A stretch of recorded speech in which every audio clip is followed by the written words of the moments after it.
নেপালে দ্বিতীয় ক্ষেপে ভারতের ত্রাণ পাঠানো হল ৩৭.৫ টন সামগ্রী।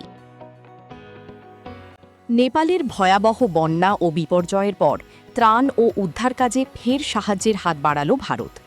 বৃহস্পতিবার দ্বিতীয় ক্ষেপে নেপালের উদ্দেশ্যে রওনা হয়েছে ৩৭.৫ ton humanitarian assistance and disaster relief বা HADR সামগ্রী। এর সঙ্গে রয়েছে প্রয়োজনীয় ওষুধ ও খাবারের প্যাকেট। এর আগে বুধবার প্রথম ক্ষেপে নেপালে পাঠানো হয়েছিল ১০ টন HADR সামগ্রী ও প্রয়োজনীয় ওষুধ। দ্বিতীয় দফার এই ত্রাণে দুর্গত মানুষের জন্য খাদ্য ও চিকিৎসা সহায়তার পাশাপাশি প্রয়োজনীয় মানবিক সামগ্রী পাঠানো হয়েছে। নেপালের সংশ্লিষ্ট কর্তৃপক্ষের সঙ্গে ভারত ঘনিষ্ঠ ও নিরবিচ্ছিন্ন যোগাযোগ রাখছে বলে জানিয়েছেন বিদেশমন্ত্রী এস জয়শঙ্কর।